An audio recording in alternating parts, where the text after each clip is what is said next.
Okay, today is February 18th, 2014. This is Brent Björkman with the Ranger Lore Project for the Library of Congress. We're going to be looking at the occupational working lives of park rangers, and I'm here. It's great to be here in Park City at the home of Lewis Cutliff, who has a very deep connection, a family connection, and then a career connection to working in the parks. And we're going to talk a little bit about that career, about what drives the passions of why you're there, and also we'll be talking a little bit about the way that he has progressed in his career as he wants to do it. It's going to be a nice free floating kind of format. We certainly want to talk about. I have some certain questions, but certainly Mr. Cutliff, we want to get the full extent of what he'd like to share with us. So welcome, and you mentioned before we started filming that.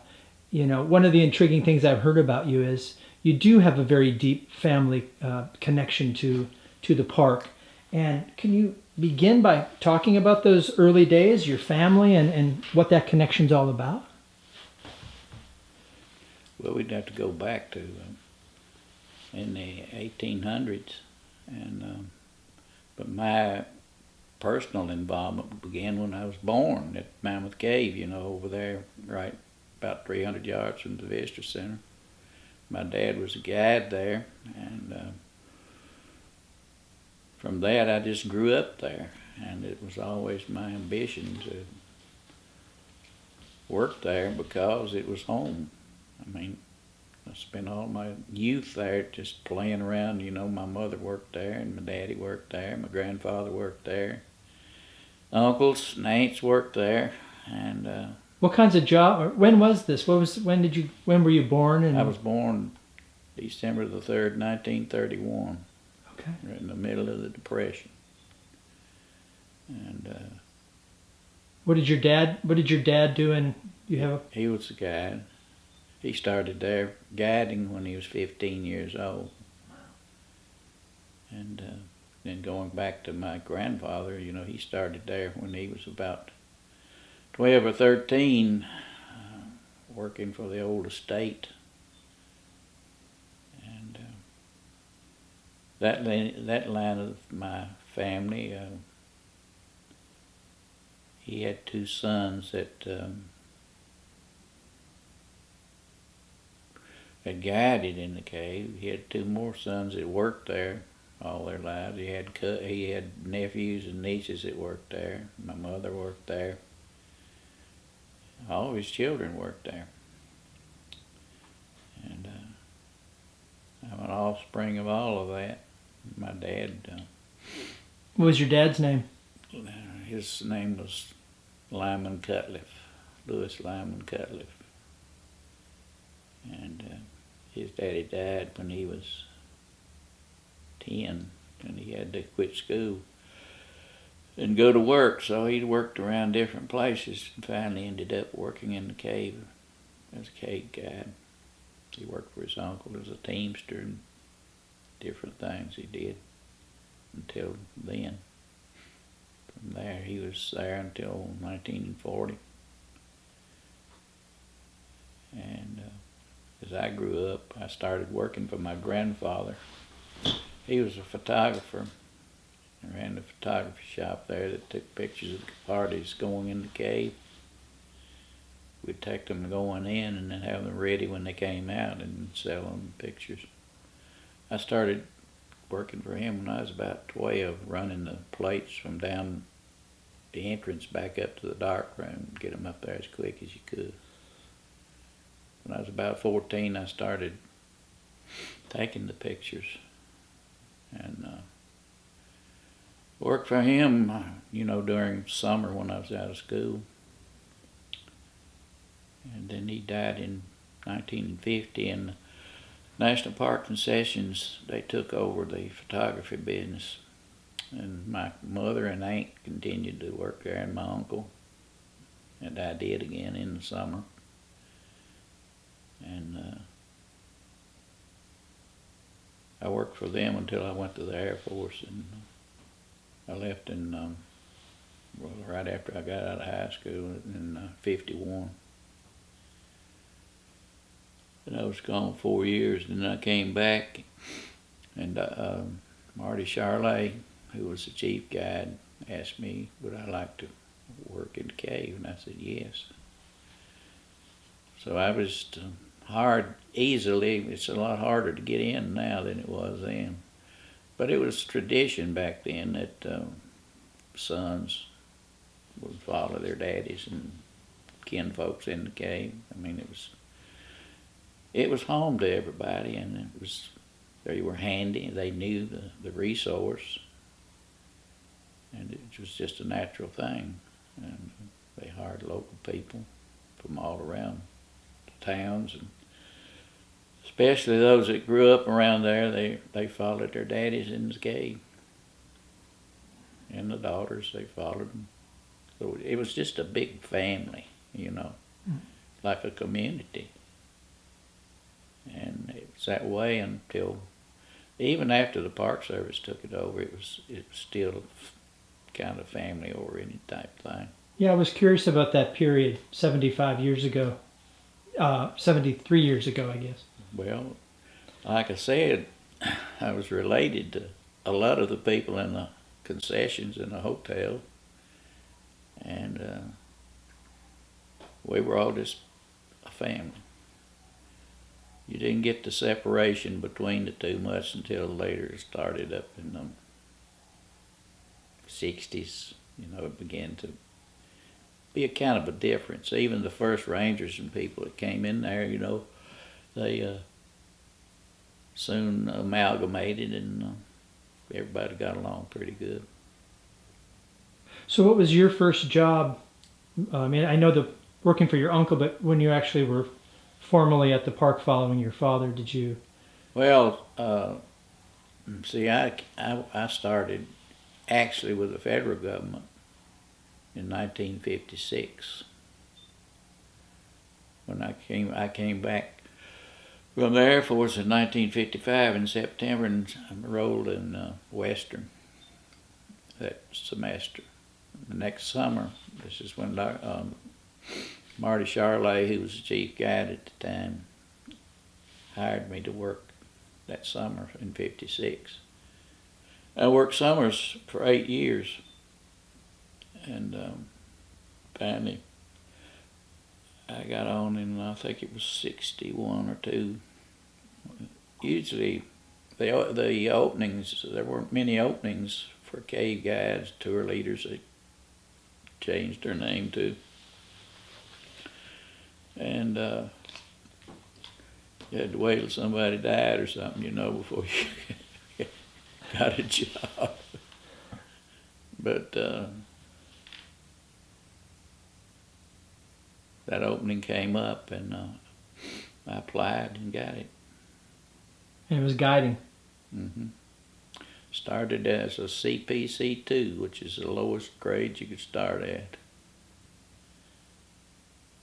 I ended up as a GS11. I was acting superintendent. Acting chief interpreter when I retired. I actually reached the assistant chief position, permanent. And then I served the last year's acting chief interpreter. I retired in 1992, January the 3rd, 1992. So you've seen a lot of changes during that career. Oh, yeah.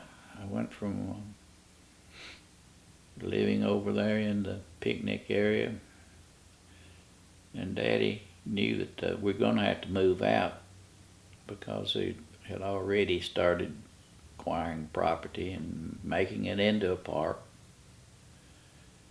And the powers that be let him build a house there, but he bolted it together. When we had to leave, moved out, he just unbolted it and moved it to Park City. Wow. But like I said, I was over there every day just about because they still worked there. And my playground. The old hotel, I miss it greatly. It was torn down, I think it was 77, 78. Tell me about your first time leading a first week of work, or when you first got that. Well, Marty Charlotte gave me my first uniform. He pieced me one together because I didn't have time to order one. Somebody else gave me a hat. He gave me some pants and shirts. I just started trailing tours back then. You had to trail behind the regular guide, before you had to trail about 2 or 3 years, depending on how good you were. And I think the second year I started leading tours. Of course, we would guide a little bit for training, but to actually lead a tour by yourself, you worked about 2 seasons before you did it. I know my dad said when he started, he had to trail a guide on certain trips, like 3 years before they'd turn them loose on that trip by themselves. Now they hiring them in and they working and they're guiding about 2 or 3 weeks. That's a change. So I imagine the park, as it's grown, the system of trails for public access has also grown. What trails did you start working? My first season, I was assigned to the all-day trip. I stayed on it 30 days. Then they put me on 2 Echo River trips a day for about 30 days. And then I worked on, the next season, I worked on a half-day tour and a Frozen Niagara, or New Entrance tour it was called then. Stayed on that most of the summer. And then we worked off of a schedule. When you got on the schedule, when your name came up on it, whatever trip was coming up, that's what you took. But when I was training and working seasonal, they assigned me to different groups of tours so you could learn them. What was the equipment like then? How did you, anything from illumination to... Guides carried in certain sections of the cave, wasn't allowed, like the historic entrance section and down Echo River and on into the Snowball dining room on the holiday trip. Guides carried Coleman lanterns, and you handed out one lantern to a couple, kerosene lantern. Guides would twist and roll their torches and throw them at designated places throughout that section of the cave. So they had a torch stick, they had a Coleman lantern, and they had a torch bucket. All the torches that they could stuff in there. Bengal lights, you had a mixture of lights, saltpeter and sulfur and antimony, and you mixed it up. Made little packets about 3 inches square. And there's one place or two there that you would use those down there to light up, like Martha Washington statue for a background light. You use those. And then of course you had a backup flashlight. But the main light source in that section was kerosene lanterns and Coleman gas lanterns. So and that was used, I think they started using those Colemans in the early 1900s, or mid 1900s. Before that, they used the open flame lantern, like a grease light lantern.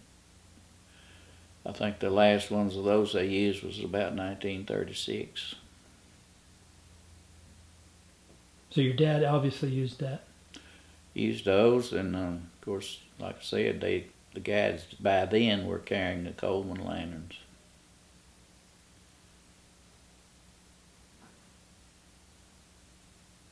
They made their own torch sticks or had somebody to make them. He made the short one because he was shorter.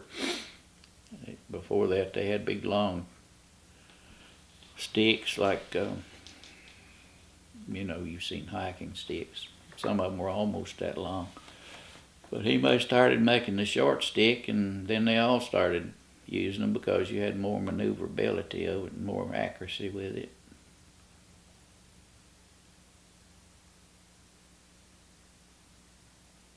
You had to learn to row the boats on the river. So people could, was that for regular tourists could go on the river? Regular tourists on the Echo River tour, and then you had to have them to get across on the other side to go continue the all-day trip, the 7-hour trip.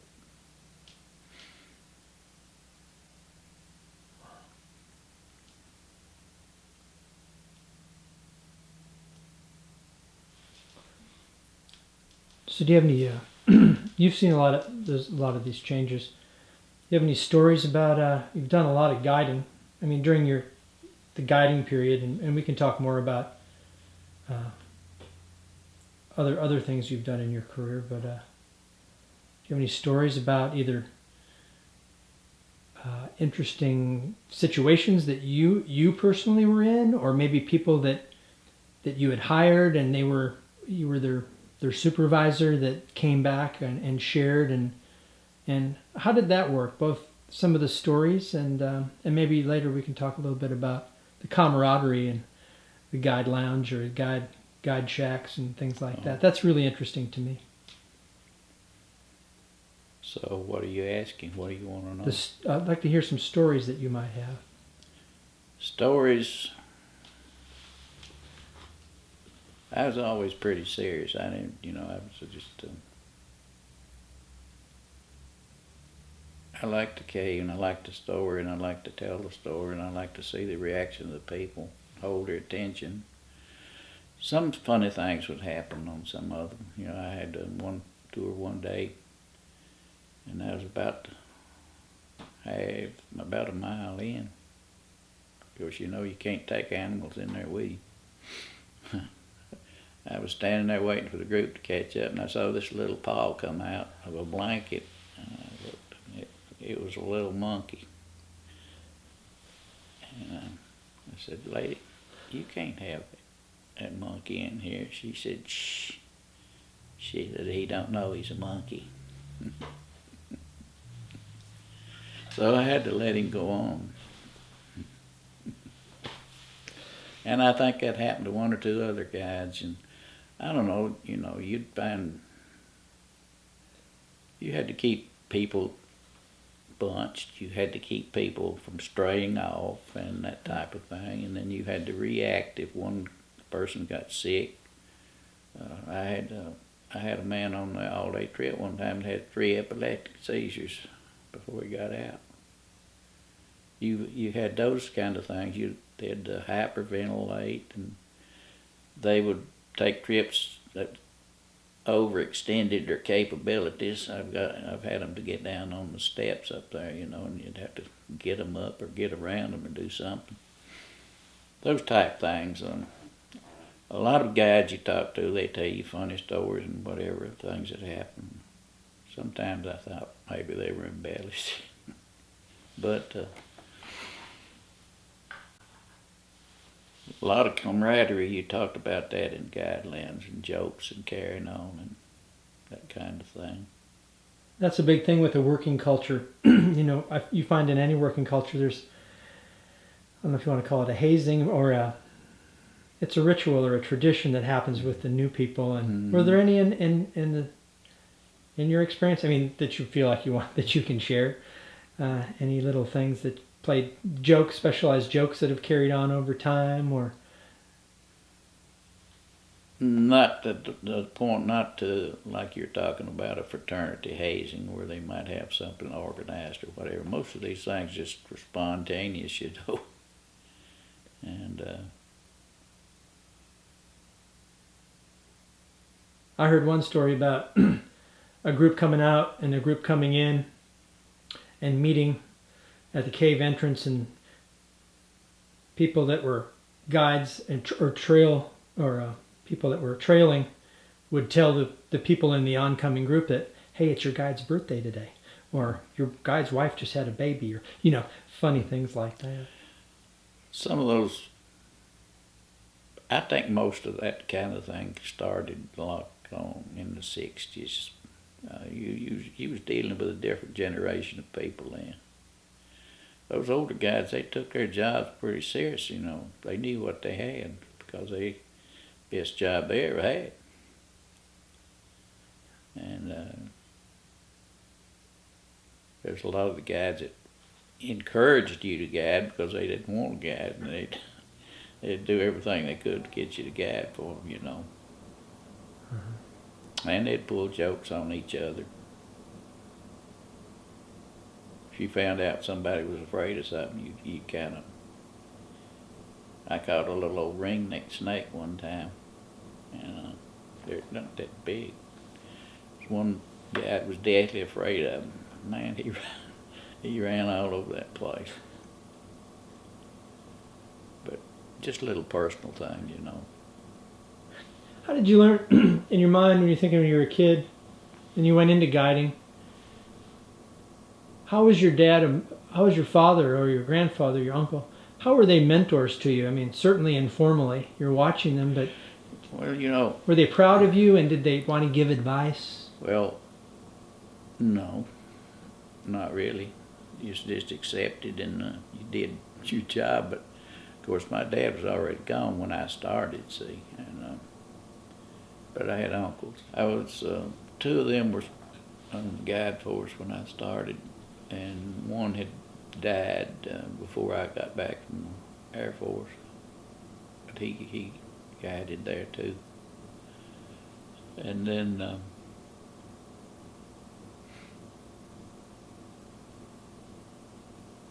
it was only two that I guided with my uncle, and one on my daddy's brother, and then my mother's brother.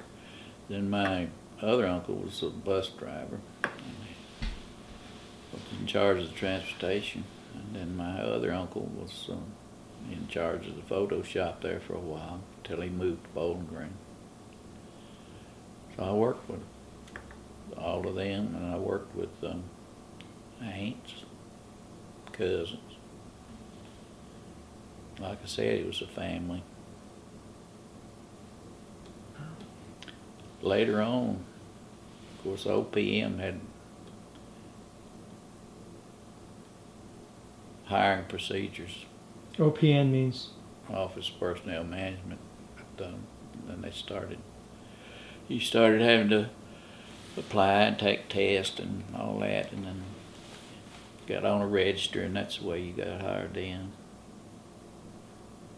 And that would have been 50s, 60s, something like that? End of the 50s? Yeah, about in the 50s. In fact, I took a test, I think, in 57, first one I had to take.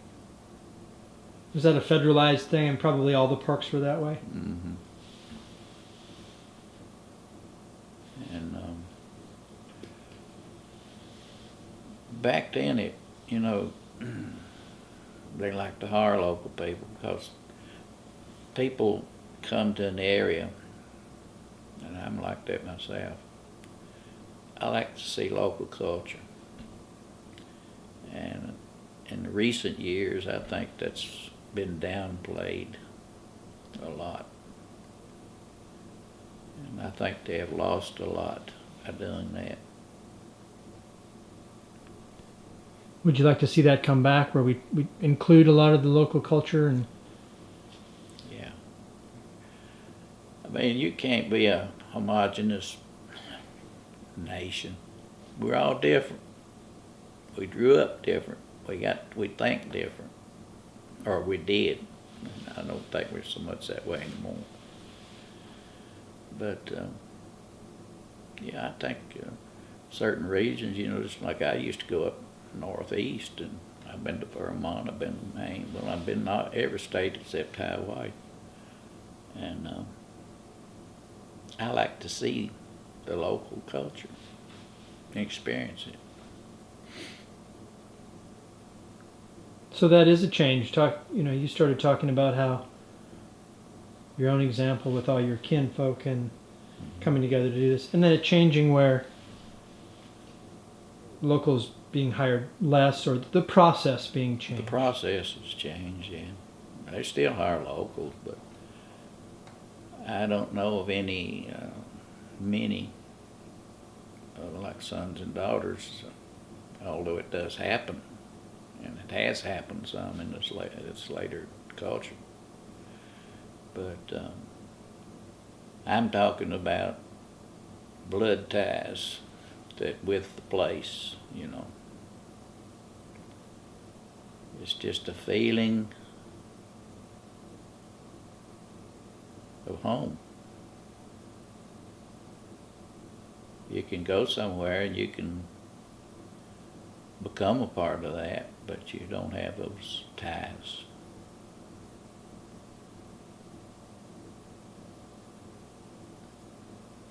Because there was over 600 homes and families disrupted when that was made a park, and a lot of people were, and still are, that are left, kind of antagonistic about it. My mother never got over having to leave there. A lot of other people that gave up farms and homes, they resented it. Do you think that's changed at all over time? Has time helped that healing? As they die out. They used to come back. I know when I was a kid, all those old people, if they had moved away or if they still were around here, living here, every 4th of July they had a homecoming celebration, and that started back though in about 1918. One of the gay managers started inviting people over there for showing appreciation for their help, you know, and this type of thing. And that continued on the 4th of July. I mean, everybody dropped everything else and we'd go to Mammoth Cave for a celebration. They started coming in there about 7, 8 o'clock. Stay all day. They had a program at the amphitheater. All those old people would visit, you know, the ones that had been separated. They'd come back from Illinois, Indiana, Louisville, Indianapolis, wherever they had ended up. So it was a big celebration. That died pretty much back in the early 80s, around 84, 5. It started dwindling off because most of the older ones were dead. Some of the kids came back. We tried to revive that about 5 years ago. It went pretty well for a couple of years, but last 2 or 3 years it's kind of dwindled. So I don't know if we'll have it again this year or not. Now the Mammoth Cave Association is still in existence. That played a big hand in the establishment of the park. Legislation for the park was introduced in 1905, I think it was, by Mills Logan and I forgot the Senator Richardson. And it kind of lingered, and they played with it, you know how they do. And finally, in 1925, the Mammoth Cave Association was formed. It was prominent people from throughout the state, Bowling Green, Louisville, different places. And that was an integral part of getting it made into the park. They started acquiring property, buying property. And because to be a national park, I think they had said they had to have at least 41,000 acres, 43,000 acres. And they started acquiring that, you know. The association in 1929, I think it was, began to operate that sections of it. And then 30 state of Kentucky got involved, brought out the new entrance section. And that was consolidated in 1936. And that's when actually I think the legislation had been approved about then, because that's when the first acting superintendent came. Robert P. Holland was the first acting superintendent. And then Taylor Hoskins came along as an acting superintendent, because that was during the war years, and they didn't, it was established in 41, but they took, assumed protective custody of it in 36. And during the war years, they didn't have the dedication until 1946. And that's when actually the first superintendent was, permanent superintendent was Taylor Hoskins. But they had a ranger force there under Holland, the acting superintendent. There were about, I think, 2 or 3 rangers that had come in for protection, law enforcement, whatever.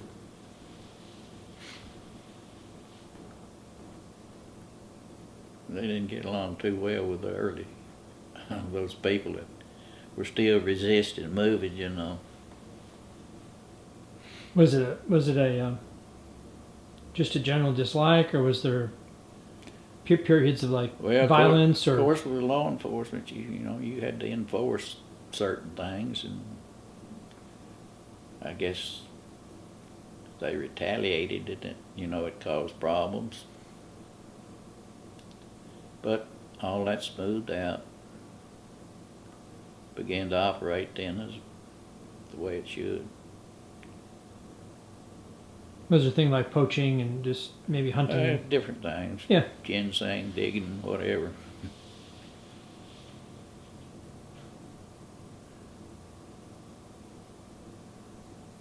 So your life has been as an interpreter at the park.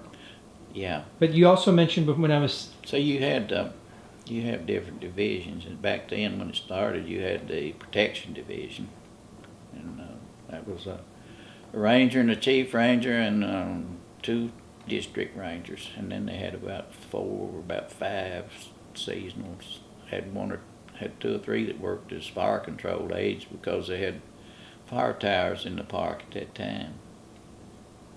And because that was a holdover like from the CCC days. CCCs came in there and the 30s, early 30s, and about 32, 33, and began to build the infrastructure, like the maintenance area, and all of that was under the CCC's camps were working, and in fact the CCC camps were they were building trails in the cave, and they also built trails and roads on the surface. That was under the Civilian Conservation Corps, Franklin Roosevelt's term. So they did a lot of work there, and they had their own quarry and whatever there. Had 4 CC camps. And so that's how the first housing got built out there. They built those houses. They built the superintendent's house.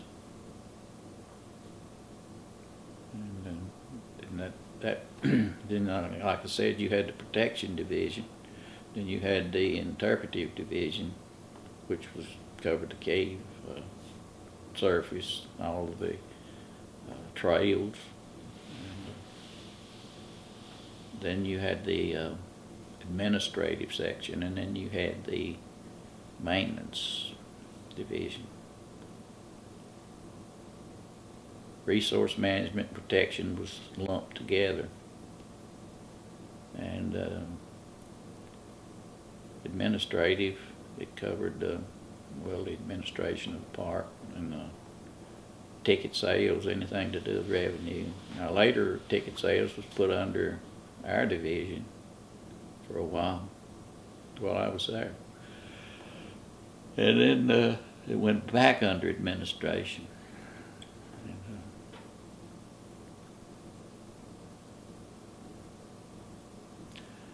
so what else you want to know? So you'd hired a bunch of people. I mean, you tell me how you rose in the ranks. I mean, Well, you're an interpreter, and you just started.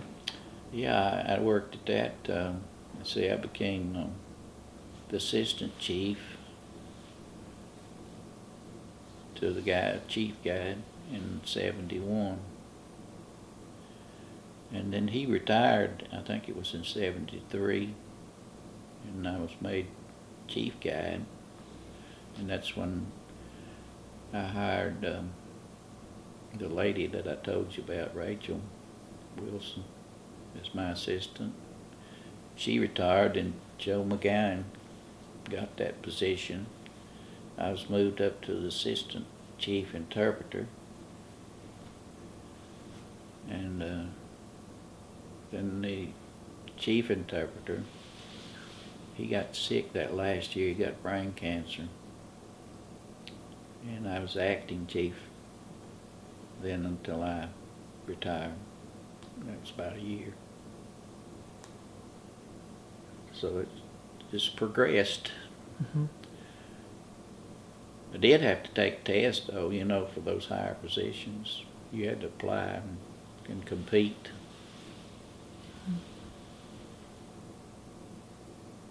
What are some of the things you've been most proud of in your working life? Things that you've seen change and you might have had a hand in, or you were part of a team, or?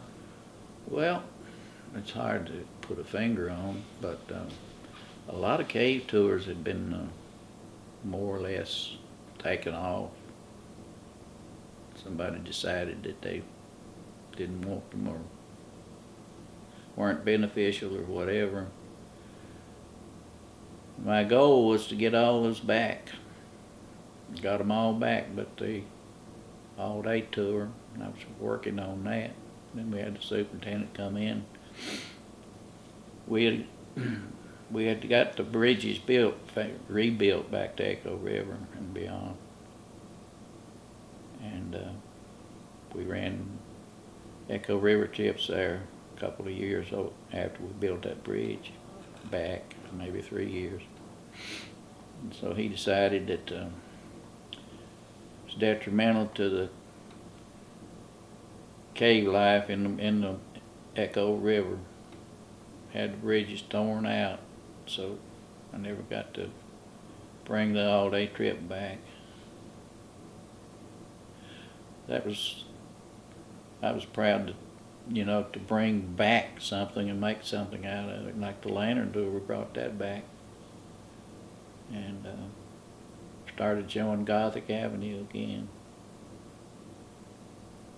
Those things were rewarding.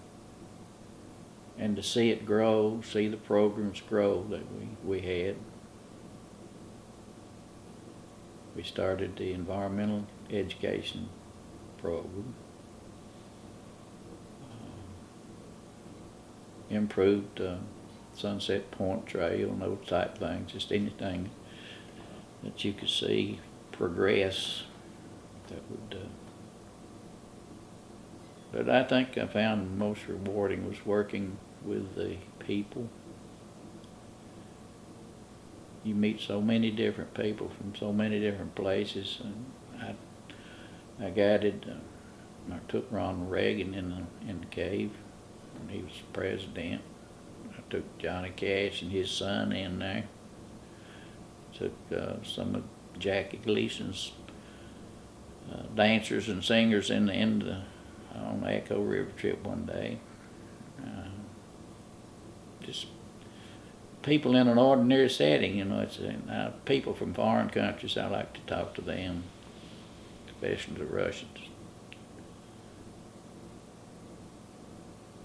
But they were interesting. It's a place of pride for so many of you. I mean, it's this job. Yeah. Who would have thought it? A little old Kentucky boy running around over there playing. Would one day take the President of the United States in there.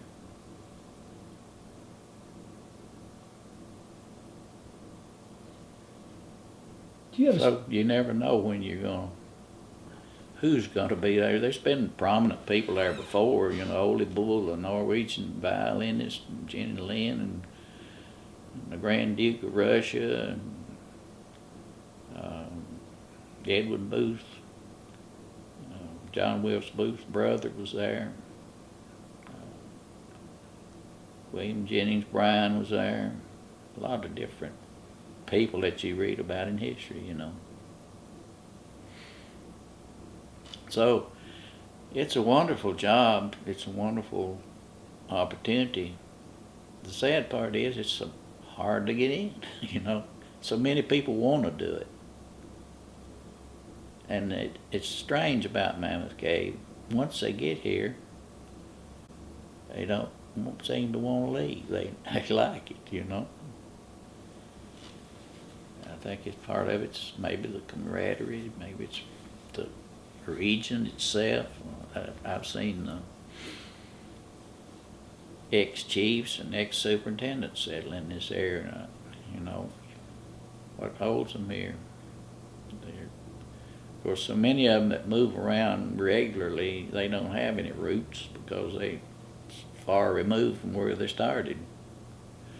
I had opportunities to leave, but I didn't because I wanted my roots and my kids' roots to be here. I've got a grandson that works part-time over there now. I've got another one that is making a career of the Park Service, and he's in Oklahoma. And so it's been good to my family, all the way from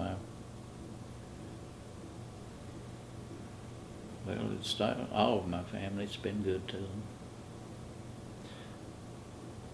Were you connected to, or was it your family was connected to the Lost John? My daddy. Can you tell the people?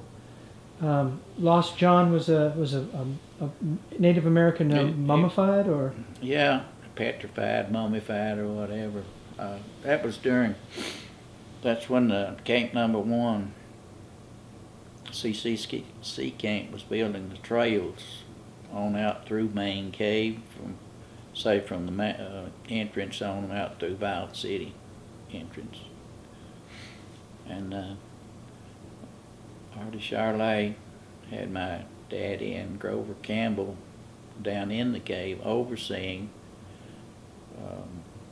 those trails. They had an overseer themselves, but he had them in there to protect the resource. For instance, any moccasin, any artifact that was dug, they had to make a field note of it, keep a record where it was, so many feet from this or that or whatever. And those books are still in existence somewhere over there. But anyhow, Daddy was always a caver. He just go in the caves just to see what was there. And he did a lot of it by himself, but that particular time him and Grover was down there overseeing that, and he was off one day, and then he went back, and Grover had been there the night before watching the crew. And he said, "Come, I want to show you something." He said, "I found some mummified bats up on this ledge." So they climbed up there, and they were crawling around this ledge. Grover was in front, and he put his hand on something that didn't feel like a rock. It was just sticking out from under the rock. And of course, he cursed. He said he had a lot of people used oaths back then. He said, "What was that?" And so Daddy said, "Let me see." So he moved up there and he got to look, and he said, "It's a Grover. It's a mummy Grover. That's what we've been looking for," because he had caved in Salt's Cave. Salt's Cave is where his uncle had found a mummy in 1887, I think it was. Little Hal. And he saw the same signs in Mammoth Cave that he saw in Salt's Cave. So he had always been looking. He said, well, if there's one over there, there ought to be one over here. So he was looking around. But that's how it was found. He was just crawling around and looking. That's the way most discoveries are made. A lot of times accidentally. And then what happened to the Lost John? He was put on display. They removed it as a 5-ton boulder, and they had to build hoist and all kind of framework to lift the thing. They got him out. Alonzo Pond, who was an archaeologist out of the Washington office, came down here, and he was put in a glass case. And they had a little door in there. You could put deskets or something in there, to keep it from moisture out. And he was on display right under the ledge where he was found from 35 till, well, they stopped going out through that section. And I guess in the mid-40s maybe. That's one of the cave tours that was closed. It's one that opened back up. And we moved the display from there back to closer to the historic entrance. If you're not familiar with the cave, it wouldn't do me any good to tell you. No, but I it's, am. all right. Mm-hmm. Well, it's where you turn off at Giant's Coffin and go down. We had him on display in that flat place down to the left wall and showed him until it was in 70. In the 70s, maybe 76, somewhere along in there, the Indians had begun to protest showing funerary objects and mummies and just artifacts. So we had to take him off display. So that's what we did. He's still there, but nobody knows where he is but me and another person and maybe 2 more people. So you brought him back? He's still in there, cave. Or brought him, yes, in the cave. There's nobody that needs to know where he is. He's where he ought to be. That's interesting. The family connection with this Indian, Native American. What's your favorite part about Mammoth Cave, or the cave itself, or? I like Main Cave because it's so big, historic. It's where the evidence of the early humans were. I just like the bigness and the roughness of it. What's your favorite place to show people, or what's a place that you really like to go by yourself? Is there a place that's really special to you that you'd really like, or with a cave you love to just share? Well, or maybe it's on the surface. I don't know.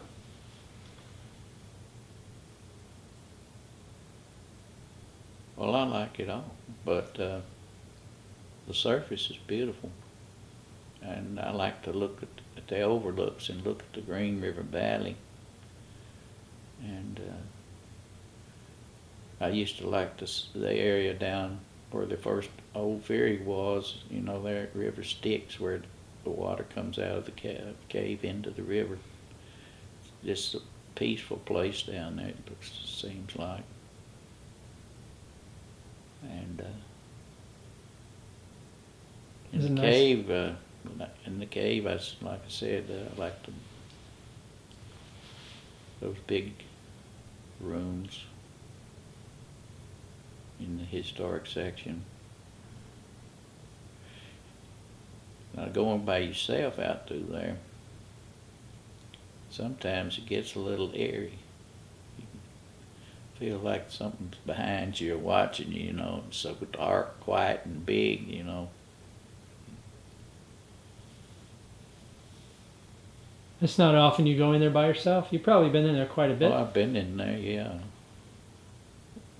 Went for, you know, I had to go for a purpose or something, but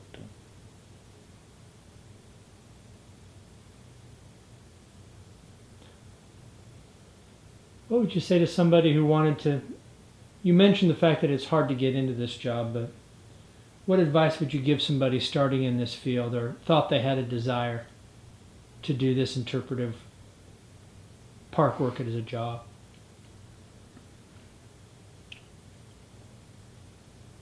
first you got to get an education. I mean, you just got to have it to get in something like that anymore. I think probably people who are oriented to nature, geology, and that type thing find it interesting. So like probably your studies there, resource management. Try to get on as a seasonal somewhere and work, hoping that something will open up. Education plus your experience would count.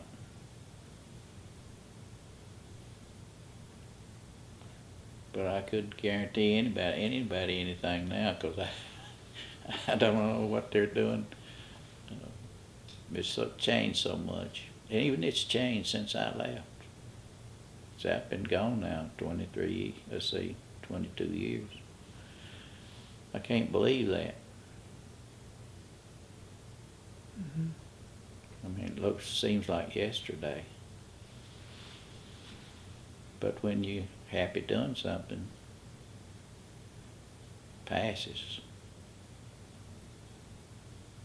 You still spend any time out there? Are you affiliated in? Oh, I still belong to the Mammoth Cave Association, National Park Association. Involved in that.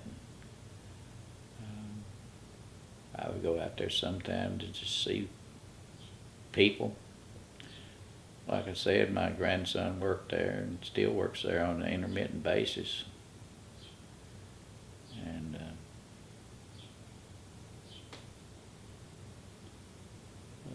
not a lot of people left that I hired out there, but there's still some. And I guess that's one thing. It was nice to see people that you'd hired make it come on up. Jim Carroll, Henry Holman, a lot of those. Leslie, I hired her. She was my secretary for a while until I left. And I've seen some of the people that I hired, their kids grow up. Some of them were working there. Vicky and Bobby's daughter works there. Joey's daughter worked there a while. Henry Holman's children worked there a while. But evidently some of them chose a different route. They could probably hung in there and maybe got on, you know. So to answer your question, I wouldn't know. It's probably luck of the draw. Do you have any final thoughts? We've talked about a lot of different things, and I don't know that I've told you much you didn't already know, but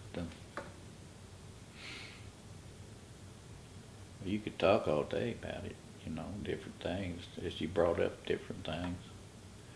You're not so much into the history of it, you're more work towards the working atmosphere. Well, you've kind of told me both. You've really given me some really good historical about the progression of the park your whole life. So, You seems like you've really weaved in both your own personal into the history. That was something I hadn't gotten. So every time I do an interview, it's a little bit more. It's a little bit richer. It adds to my understanding. Of course, during the course of all this, there have been things that I haven't agreed with and didn't like, but when you work somewhere, you can't always change things, you know. Yeah. You change what you can, and what you can't, you just live with it. Did you want to talk about like now, I hate to see the direction, I guess, like the facilities they're changing and this type of thing. Because, like I said, you know, it's been a hotel there since 1838. And I don't know what the end result will be, but I know that there's going to be changes in what they're doing over there as far as visitor services, taking care of visitors and whatever. But then you have a changing demographic too. You have people, we used to have people who would come there and stay for a week. And then we'd have people come back every year for 3, 4, 5 years, you know, bring their kids. Because we're sitting right in the middle of the geographic area here. We're in the middle of where just about the population is, except California. And it was an easy trip for them to come.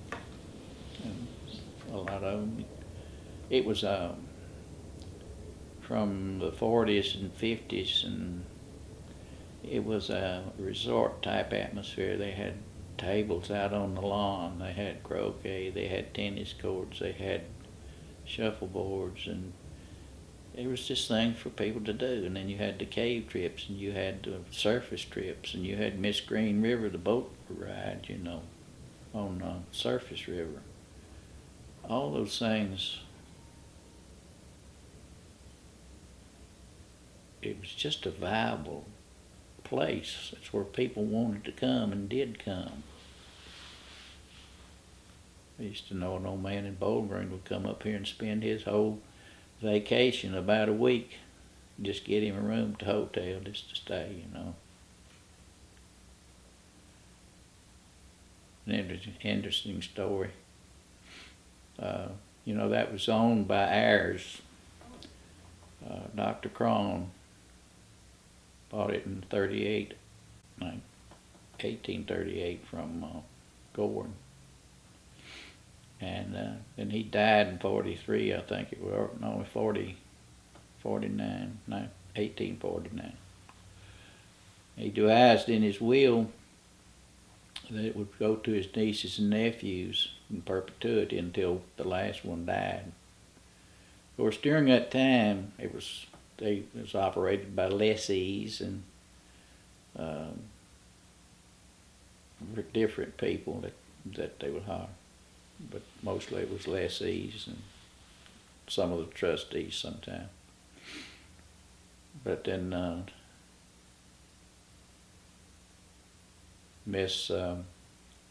Judge Jannin, he was the husband of one of the heirs. He's from New Orleans. And she was a Blair that lived in the Blair house up across the street from White House. And she would come down here sometime in the summer. I got a picture of her little dog. My grandmother was more or less her maid when she came down here. But anyway, my grandfather was a head porter there at that time. That was before the old hotel burned, you know. And she, you've seen those gloves that genteel ladies used to wear, they black gloves and didn't have fingers in them and all that stuff. And she would be in there and she would group of women saw her one day, and she was in there looking at souvenirs and things, picking them up. And they thought she was poor, I reckon. And they asked my grandfather, he said, that lady, she keeps looking at those, and their gist was that they would buy her something. And he laughed at him. He said, the lady said, don't worry about her. Said, she got millions of dollars. She could buy, just buy anything she wanted to, and she's part owner of this place. So those type things were funny. The night the hotel burned, he ran across, it was snowing on the ground. He ran across the field. He lived just across the field from it in his underwear. And he ran and woke the people up. He started banging on doors with a chair. They thought he was drunk. They didn't want to come out, but he told them it was burning. And those type things, I mean. And that was what my mother and them grew up with, and she still laments, that old hotel, the burning of it and how it all played out. But even Miss Donna Bullock didn't want to leave when it was burning. She was up on the 3rd floor. He had to just get her and carry her downstairs to make her leave.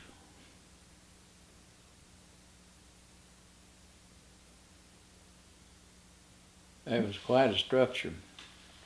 It didn't look like much later on, but that thing was over. I see it's 200 feet in 200 feet in the front, 240 back, and then an L on it that was 180 feet, I think it was.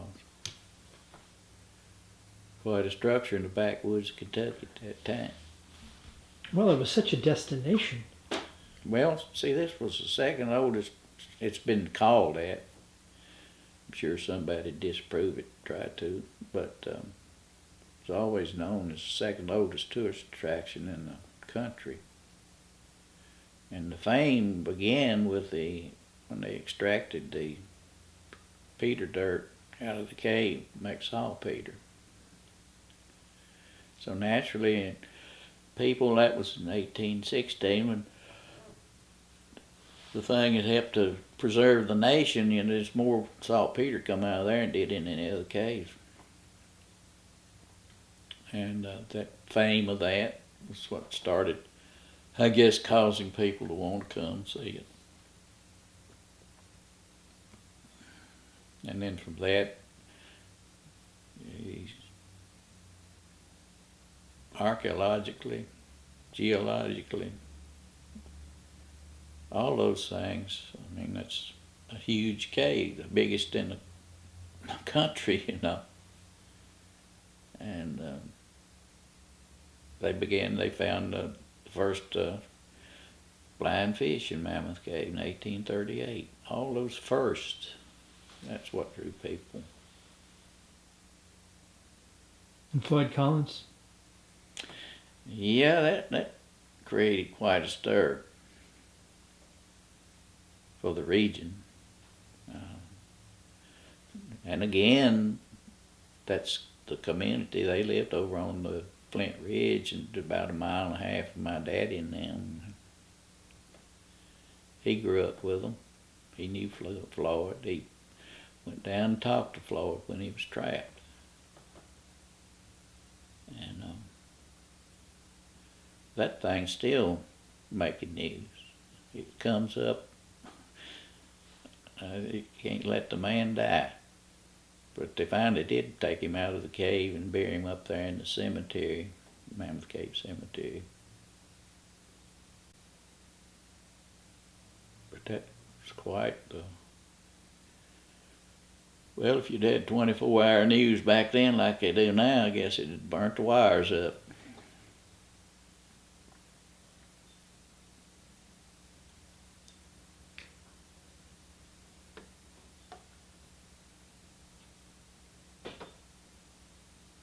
Well, I want to thank you for your time today. You're welcome. I hope I said something beneficial to you or whoever might look at it. Absolutely. A friend of mine, we got on at the same time, permanent. We'd both worked there, so he's no wanting a job for. Well, I worked 8 years before it's like I said, I picked the jobs that I could work in the fall, in the winter, and then be open in the season over here. I worked for School Pictures 2 years, and when I went to Western, I managed my program that way, and I taught school 1 year, and then that end of that school year is when I got the permanent job over there. Thought I was rich, because I wasn't making anything teaching school more than what I wanted to be doing. So this man and I were walking across there, and I said, looked over and I said, "This is the best job we ever had." He still laughs about that. He lives down in Cherokee, Alabama now, and he's from down in down at Arthur community, just out of past Silent Grove Church down there. That's where he came from. He worked there for years. He did move. He left in '67, I believe, and he went up on Blue Ridge. Stayed up there a while, and then he went to Natchez Trace. Retired there.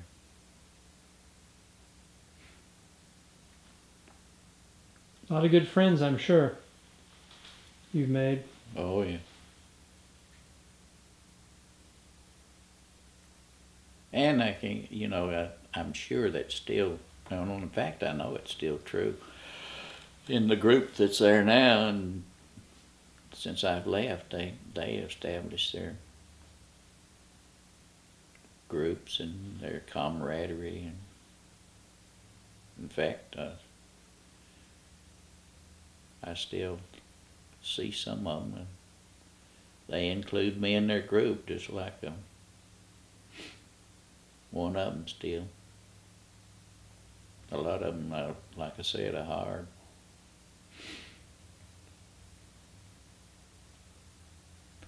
Sometimes you think about younger people, not including an old person, but they don't seem to bother them, 'Cause I'm 82 years old now. Maybe that has something to do with bleeding green and gray. Huh? Bleeding green and gray. Yeah. Yeah, it could be. There's more women. Yeah, tell me about it. I was going to ask you if there... You didn't see that much back in the beginning. In fact, you did see some in clerical positions where you saw most of them, administrative. And they started, in fact, I started hiring more seasonal women than they'd ever hired there. And Rachel, she was the first one we'd hired to work in the cave. She had worked there in tickets, and she had worked in administration. To be in the cave, she was the first woman. There had been one or two seasonal women that they had hired. One was a veteran's wife, so she had veterans preference, so she got a job. And one was a black girl. And there's one other white girl. But the chief guide at the time, they was protective. I don't know if it was protective or they thought they couldn't do it or thought women couldn't do it or what. It's progressed throughout the Park Service. Now you see as many women superintendents and chiefs as you do men. And I guess maybe part of that came from the fact there's more women perhaps getting into or interested in the environmental things.